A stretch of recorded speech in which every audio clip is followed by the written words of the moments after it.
Mesdames et Messieurs les membres du Conseil des ministres, Messieurs les chefs des organes et institutions spécialisées de l'UEMOA, Mesdames et Messieurs, en vos rangs, titres et qualités, je voudrais vous souhaiter la bienvenue au siège de la Banque centrale à Dakar à l'occasion de la première session ordinaire du Conseil des ministres au titre de l'année 2025.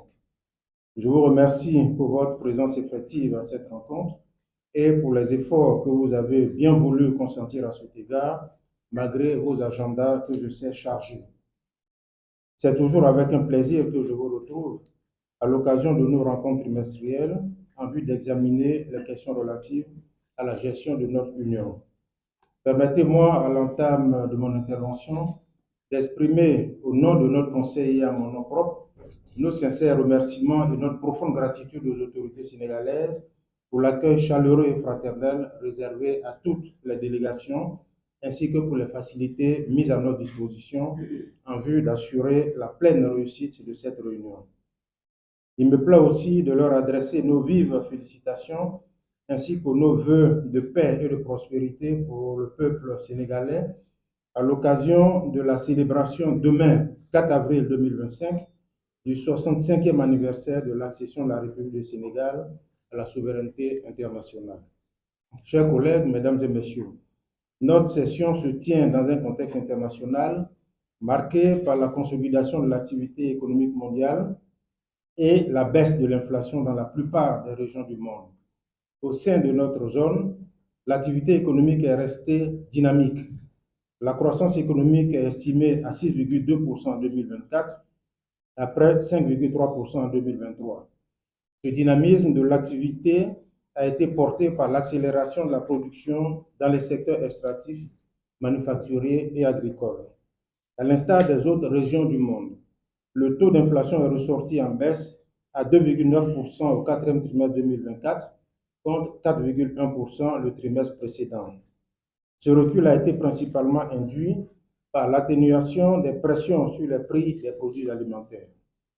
Concernant la situation budgétaire, il convient de relever la baisse du déficit global bas engagement, donc compris à 5,1% du PIB à fin décembre 2024 contre 6,2% un an auparavant.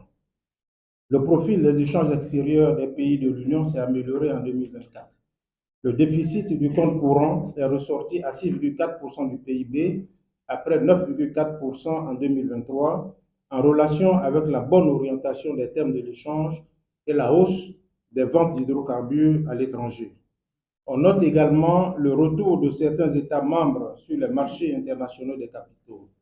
Ainsi, le solde global de la balance des paiements a enregistré un excédent de 3 013,9 milliards.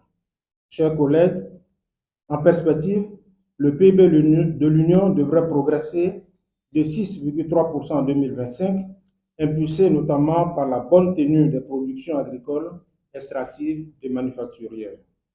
Le taux d'inflation devrait ressortir en baisse à 2,7% en 2025 en raison de la détente des cours mondiaux des produits alimentaires et pétroliers importés, ainsi que des meilleurs résultats de la campagne agricole 2024-2025.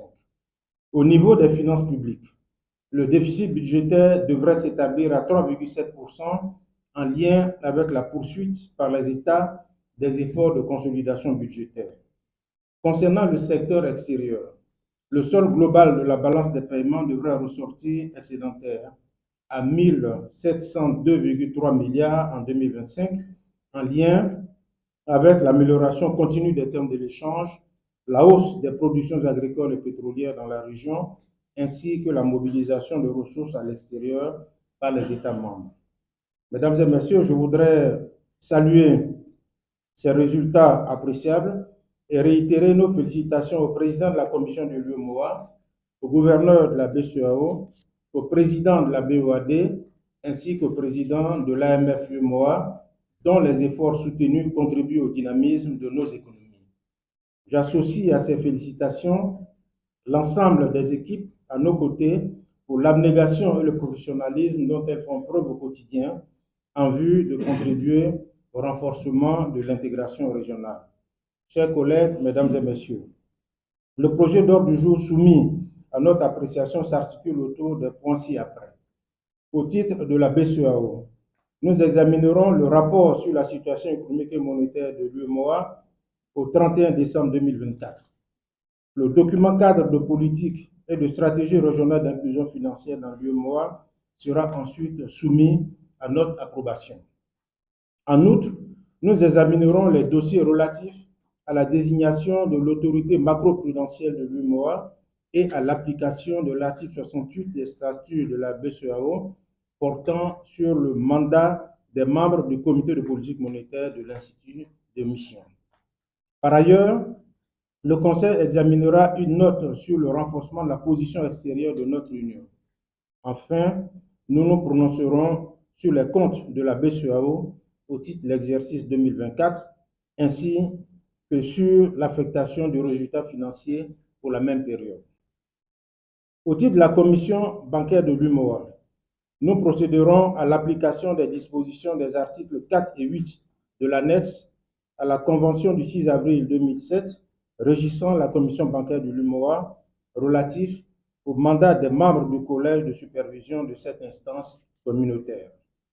Au titre de la BOAD, les comptes annuels de la BOAD pour l'exercice clos le 31 décembre 2024, de même que le rapport annuel 2024, sont soumis à notre appréciation.